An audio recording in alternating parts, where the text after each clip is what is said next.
I'm not talking about pulling the moe out of the ice bucket and putting on your gown or your tuxedo, nor am I talking about pulling the moe out of the ice bucket and trying to stay awake just long enough to watch the ball drop in Times Square. No, I'm talking about what you do to get ready for what you're going to do over the next 52 weeks.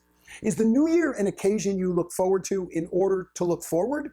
To think about what you want to accomplish and picture the things you're going to do to get what you want in the new year? Do you create plans, establish benchmarks, and consider how you're going to memorialize and evaluate your metrics across the next 12 months? Or is it just another day, another week, another month, another year?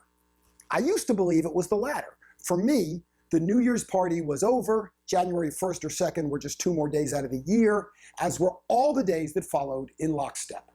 But that's before I met 2 women who independently changed how I look at the calendar.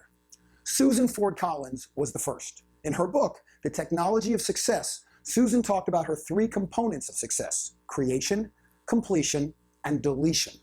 Before I read Susan's book, I was already pretty focused on points 1 and 2, creation and completion, but it hadn't dawned on me that deletion was also a primary component. After all, I was a, if at first you don't succeed, kind of guy. Deletion was for quitters.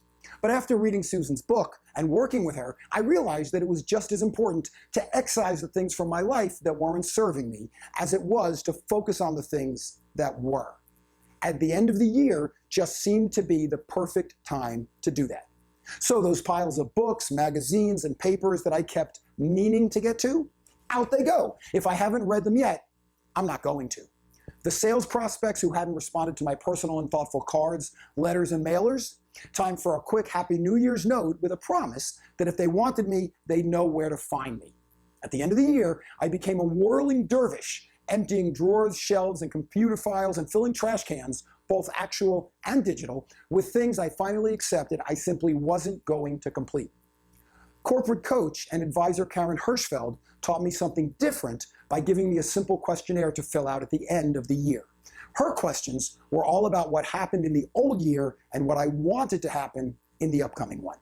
Answering Karen's questionnaire helped me focus on what I had accomplished and what I had deleted, and they also helped me to set goals and measurable benchmarks for what I wanted to accomplish in the new year.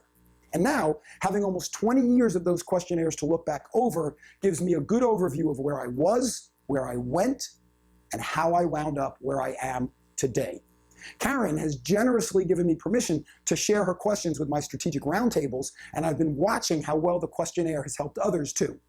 The point of all this is that preparing for the upcoming new year gives us all an opportunity to look back over where we've been and what we've done, while we can also look forward to where we're going and how we're going to get there. Throughout it all, I wish you a very happy, healthy, and rewarding 2023.